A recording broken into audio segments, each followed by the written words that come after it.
All right, we're at 100. So go ahead, Tanya. Okay, cool. Let's begin.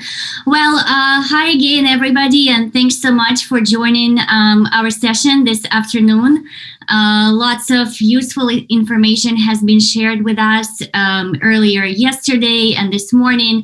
So we hope that this 30-minute session will be just as informational, useful for you, and hopefully even inspirational.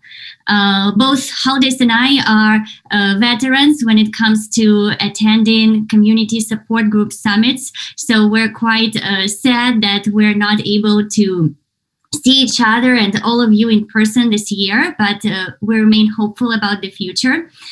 And both of us, due to the nature of our roles, for me at InterExchange and for Haldis at Greenheart Exchange, we're quite veterans when it comes to organizing, attending, promoting all sorts of participant-focused events and activities.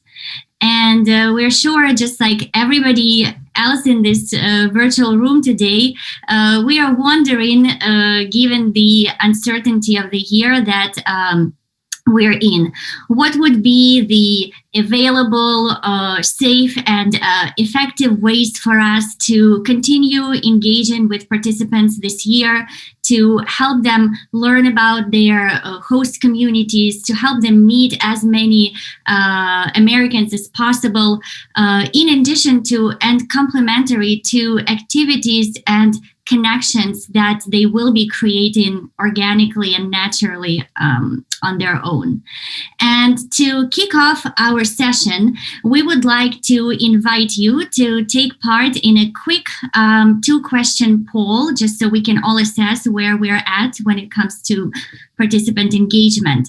The first question is, pre-2020, have you planned or attended a cultural event for exchange visitors? So let's give everybody a minute to respond. Oh, it's fun to watch this. The numbers, yeah. Move. Thanks for answering.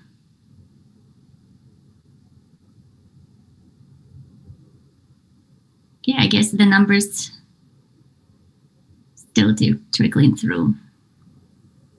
Yeah, it's kind of leveling off, so I'll end it here. Yeah, I think we're good.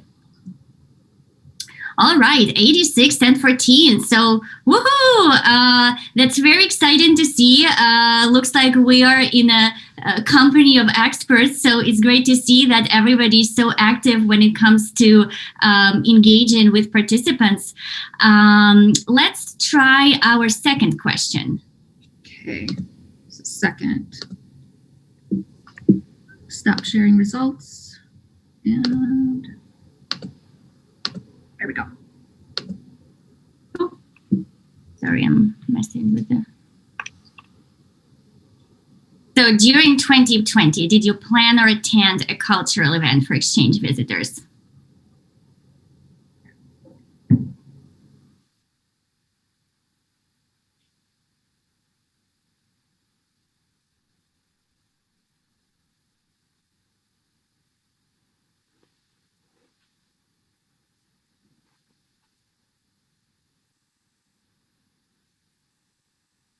Couple of more responses on this one. Okay, it's leveling off, so I'm going to go ahead and end it.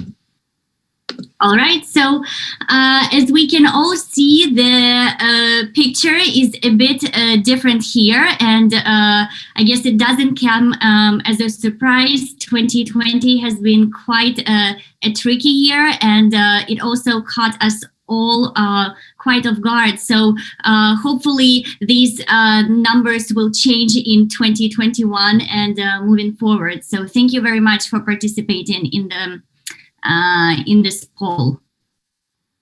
We can close it. Yeah, I closed it. Okay, cool. So just as in the previous years, in 2021, health, safety, and welfare of our participants will be front and center in everything that we're going to do, including cultural events and engagement. there's no doubt we all want to create meaningful experiences for participants. We want to enable them to fulfill their personal and professional goals and aspirations that they have set for themselves before coming to the United States. We really want them to be able to engage with their local communities and with the people who live in these communities.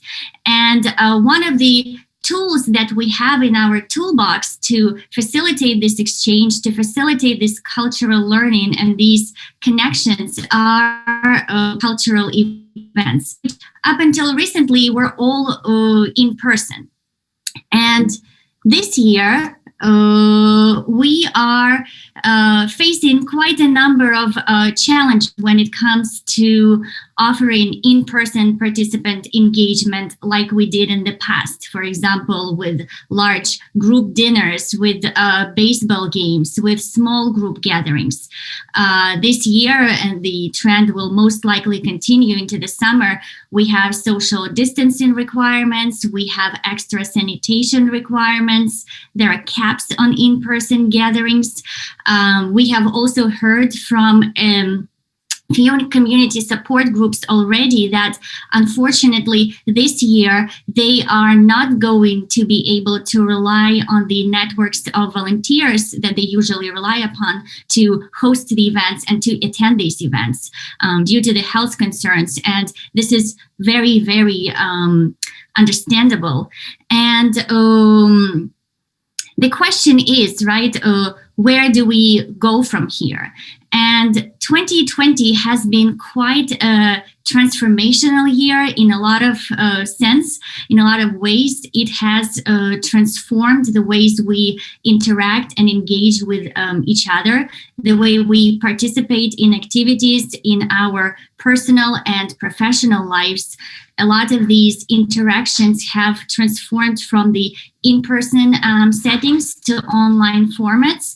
So we hope that these new trends will inspire all of us collectively to think creatively about the ways and the formats that we utilize to exchange with participants, with the students. And before we dig a little deeper into the technology side of engagement, let's remind ourselves, who are we actually looking to engage with? Who is our events audience?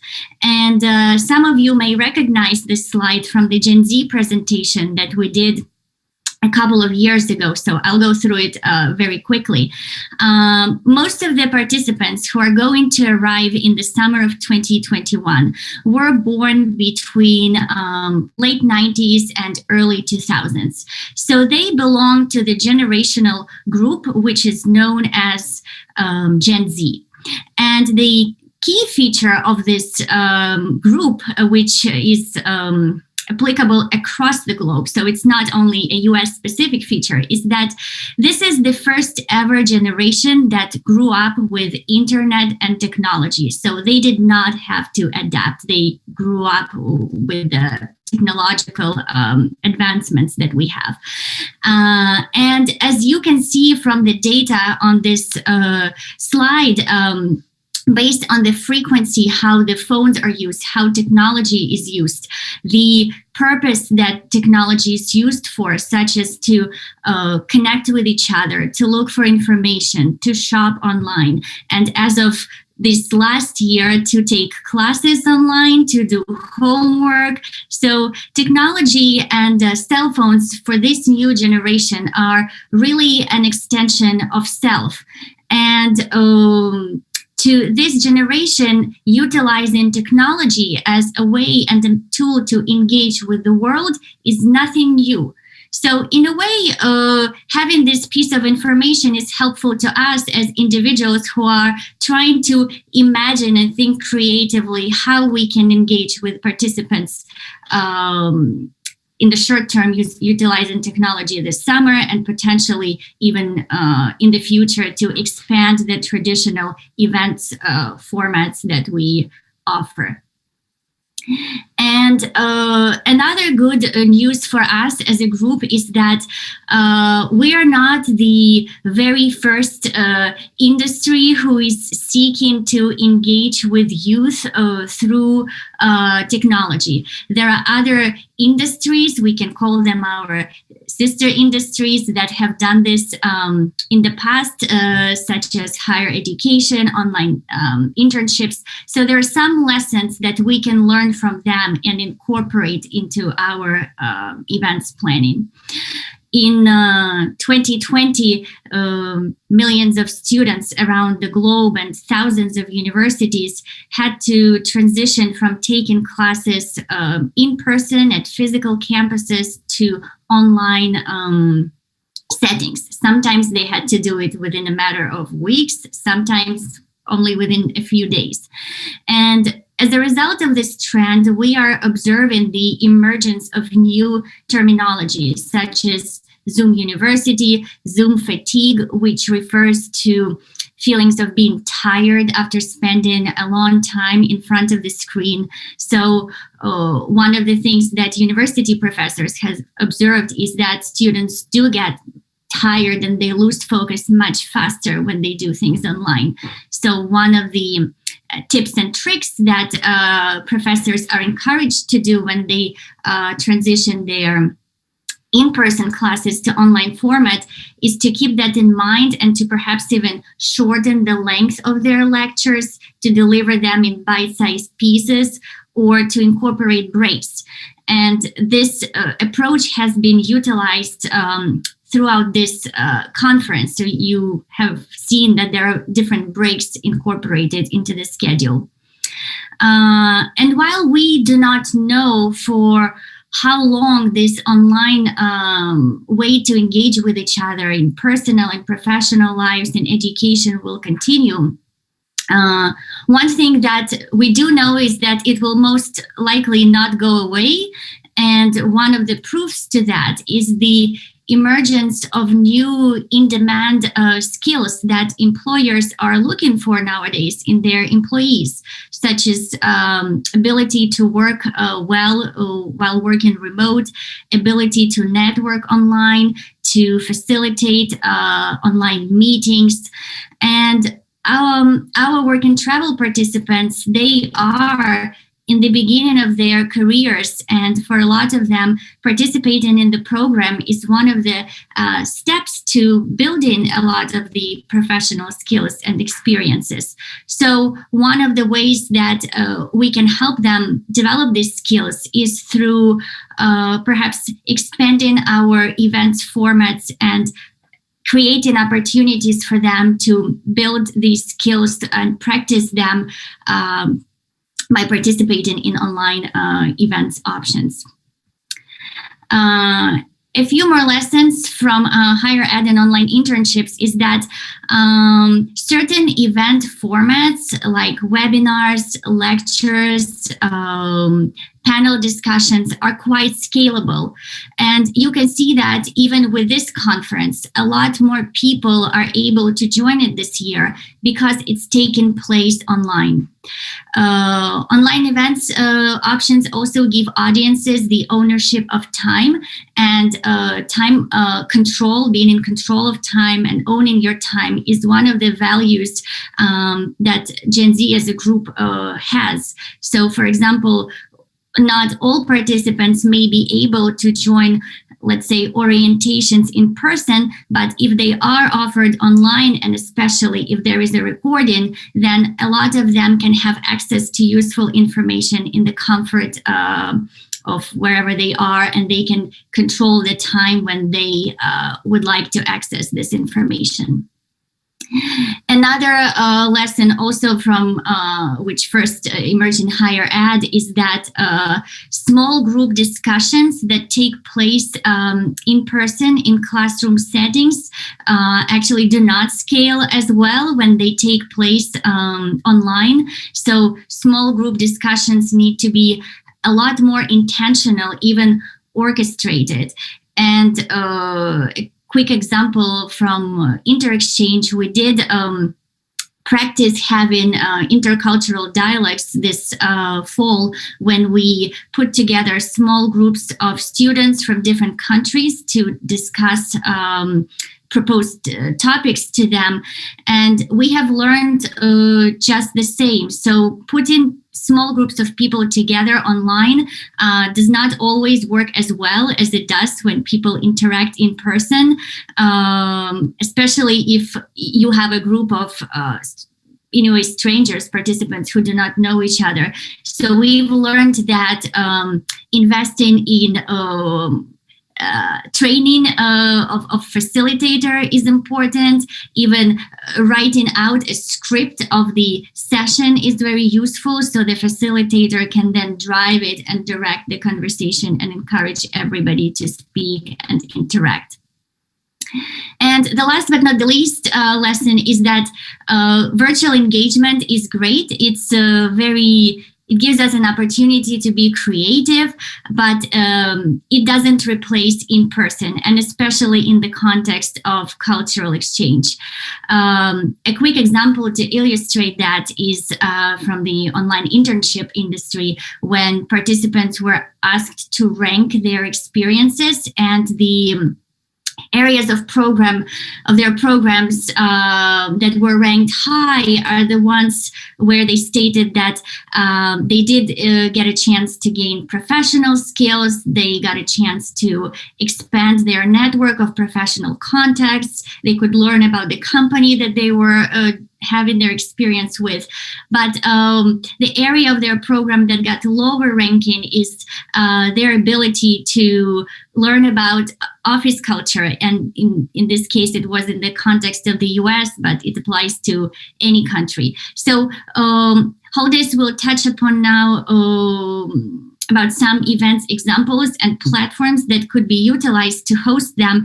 But I would like to kind of stress that we're viewing at this moment utilization of technology as a great creative way to engage with the students, and is a complementary way to and format to offer events.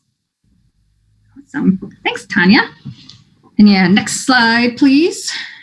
Awesome. Okay. Yeah. So now that we have this framework and this background of lessons learned, challenges that we've had, we just kind of wanted to share a couple of online event ideas, just to emphasize that Tanya and I, while we do have experience, we are not, the experts on virtual engagement. So these are some ideas, but, we really look to you guys as well to come up with your own ideas. So example of events of hosting a virtual local orientation. This is pretty common. I should say the in-person version of this was quite common before the pandemic. And we do encourage you to continue to do these orientations, but in a virtual format. In addition to that is a meal exchange. In several different sessions and breakout rooms that I've been in, there have been community contacts that say that whether it's faith-based organizations or other organizations that provide food for participants. So it's an opportunity for them to come and meet Americans and meet other students. And honestly, college age students love free food. So we do also still encourage that type of opportunity. And I'll go a little bit more into what that could look like in a second. And then a virtual American connection. So I do want to give a shout out to Bridges in Door County, because I stole this idea from them. They have been doing this for over 20 years. And what they do is they couple a American family or American couple with a participant. And in the past, before the pandemic, that included taking the participant out to do different activities. Maybe it meant just having a dinner at home, but then it really gave an opportunity for these people to come together and learn about different cultures. And this is still something that is totally available in a virtual format. And then something that we also have been, I should say that I've been seeing in the work and travel world is scavenger hunts, 5Ks. I know in the community that I'm in, all 5K marathon, that sort of thing has become virtual. People can do that on their own. And scavenger hunts for kids who normally, would have done a lot more group activities this past summer. They were given this opportunity to do scavenger hunts within their neighborhood. In this case, for participants, it could be to learn their community by doing a scavenger hunt, going to different restaurants, going to landmarks, that sort of thing. So it's socially distanced. It's not necessarily on a virtual format. So things to keep in mind are scaling events. So a local orientation, for example, in the past might have had, you might have invited all the participants to come on one day, and then, you got 20 participants to come. With the virtual local orientation format, this can be scaled much larger. You can really get hundreds of students in one room listening to the topics that are at hand, and it's much easier for them, as well as like what Tanya was saying, if it's recorded, then they can also listen to it later on. However, as Tanya also mentioned, some events that would have been large cannot necessarily be large in nature in a virtual format. Like if you want to have an American connection, you wouldn't scale that to a larger context within the virtual world, because you would lose that real connection that you're making between people to people. So you would want to keep that on a small scale. One thing you might be thinking, well, what is the incentive to attend these virtual events for participants? Local orientations in the past was one major incentive would be that the Social Security office would come to the orientation, and then that was an opportunity for the participants to get their Social Security card, or at least get the paperwork started. Same with the meal exchange. If you're hosting something virtually, you're not going to be giving them food, through the computer. So why would they want to come? So there's different opportunities for these incentives. Meal exchange, one thing you can do that we were trying to brainstorm some ideas is that you can still offer this cafe or this potluck style for the participants, but then they take that food home and then they join and they have an opportunity to talk to somebody, or maybe everybody watches a movie together and can type jokes to each other. Just opportunities to kind of really be creative with that is something I want you guys to keep in mind. Other ways to engage in incentives is to think, is there a coupon that if a participant attends this session, this whatever activity or event they're doing, will they get a coupon afterwards? Is it a coupon to a local Wendy's, in your community? Is it a coupon to some attraction, something like that? It can also be a raffle. One thing that Tanya and I were talking about was that even for, older, I would say generations, not necessarily Gen Zs, they can sign up for a virtual event. Doesn't mean they're necessarily going to come. I was just in a session this weekend, it was a networking session to learn more about career opportunities for my little sister, because I'm part of Big Brothers and Big Sisters. And they still offered this raffle opportunity at the end of the session to make sure people stayed on the session, that they actually came and they stayed and listened to all the content. And then at the end, they had this opportunity to win something. So those are different incentives you can do on a virtual format that could engage these participants and really get them to actually attend. Another major component is technology platforms. So Tanya, can you go to the next slide, please? Okay, so there are so many platforms. Which one should I use? Here are just a couple of examples that are out there. There's Skype, there's WebEx, Join Me, Microsoft Teams, Google Meet and Hangouts, GoToMeeting, and then of course Zoom. I've become personally very familiar with Zoom this past year, but I've also become very familiar with Google and with Microsoft Teams. So there are a bunch of different teleconferencing platforms that are out there. And so we understand that this can be overwhelming to figure out which one should you actually use if you are going to do a virtual event. So things that we encourage you to consider when you're choosing a platform is familiarity.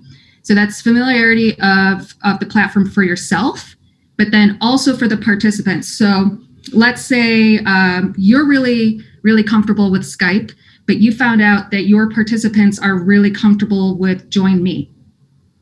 What we suggest doing is research both platforms and think about what is accessible, what are the security options, and what are the costs. Like, what is going to work best for both your end user, the participants in this case, as well as you, who actually is going to be presenting the event.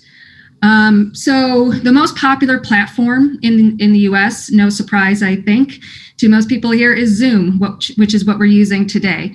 I found one statistic that said in April 2020 that out of the three top platforms, there was a market share of 70% just from three platforms, but 48% was just from Zoom. And that was in April. And that was just at the beginning of when the pandemic was starting to hit. So I couldn't find a stat that was a little bit more recent, but you can imagine how much probably that market share has grown and the usability of it. So common reasons for why Zoom is popular. Anyone can join a meeting. Someone sends you a link. You should be able to join. Sometimes you might have to download something, but you can use it basically on any platform, your phone, tablet, laptop. Anyone can have an account. You don't have to sign up for a full suite. You don't have to sign up for like a corporate suite or even a personal suite like you might for Google. You can also have a free account, which will give you up to 40 minutes for free. Or you can, the next point says, there's a scalability of meetings. So you can go from 100 attendees to hundreds and hundreds of attendees. It is all about the pricing point, however. And it's become very familiar and has a bunch of different capabilities. They're working on new capabilities every single day, including the poll portion we use today. They're making upgrades every day. So I'm not trying to push Zoom on you guys, but that's just something that for your participants, they may be most familiar with. And in the long run, you might be most familiar with because of your own personal life and what you're having to use with your families and friends. So that's just a nutshell. I do want to highlight that Tanya and I will be sharing a handout post the summit when all the summary notes are shared, which will have some other tips and tricks. But at the end of the day, we really encourage you to be creative and to research. Make sure that you are looking into options and ideas that work for you, your budget, your time, and your comfort level. Yeah, that's great. Thanks, Holidays. And if I may just add one quick also tip, which was mentioned before, that we learned at InterExchange is that with online events, engagement and attendance, it goes just the same way as it does in person. So for us, for example, to have, I believe 4 or 5 participants to join the dialogue, we had to, let's say, allow up to 15 to register for the session, and then in the end some of them did make it, some didn't. So just kind of like keep in mind with small sessions, I would really encourage and recommend to let more people register, because last minute not everybody will be able or available to join the session online. Just something to keep in mind. So I guess let's take a look if there are any reactions or comments to the presentation. I know we are at time point right now. We should wrap up. So I think we could take about 10 minutes, so that way we have time before the next session. Okay. Thank you, Warren, for sharing that note about the current market share of Zoom. Mm-hmm. Okay, let's see. There's some. Mike Snyder, so the vetting process used to ensure the J1 student was matched with a safe family. I'm not an expert on this topic, so I definitely encourage you to reach out to Warren, who is the one who actually just messaged, because he is the representative for Bridges. But I can tell you from my knowledge, they do have a process where the participant applies and the family applies, and they look at both applications to make sure there's a match. Again, a match, yeah. Yeah, I can't go into the background of like the actual, background check, but I definitely encourage you to reach out to Warren.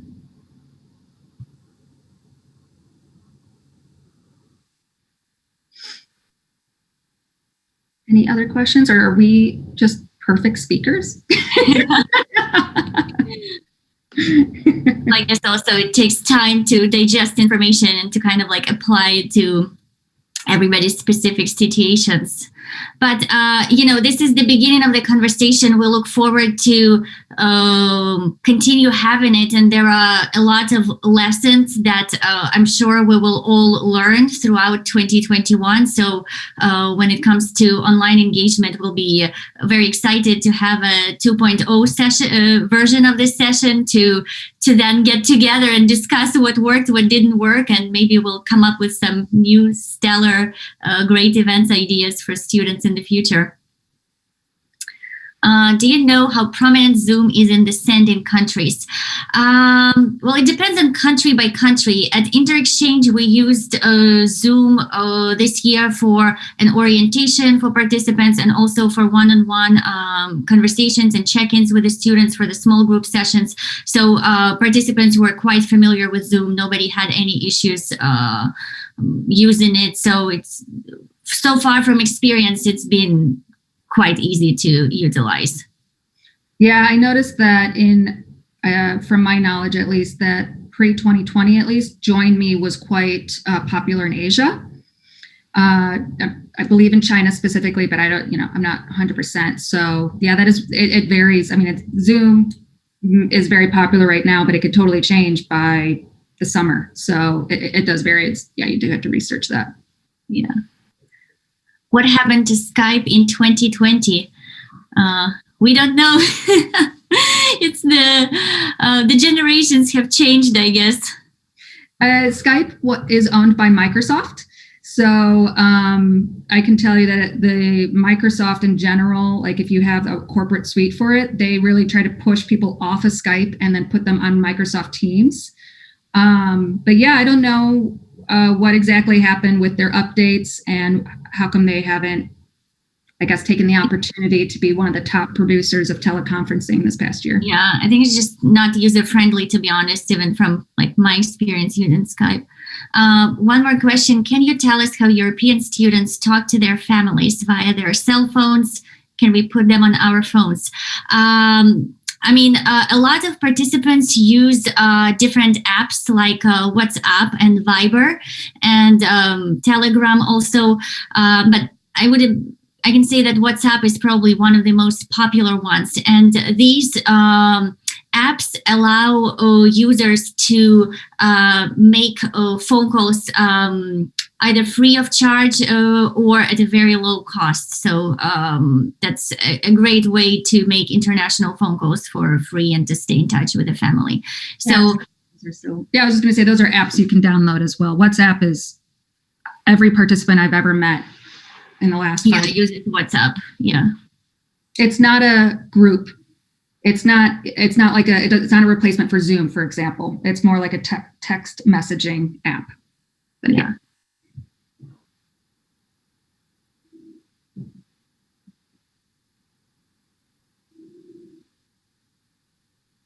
Okay, I guess. Yeah, free phone calls. Free calls overseas, correct. Yeah, and from my understanding, it has its security is quite high, so information sharing is more secure.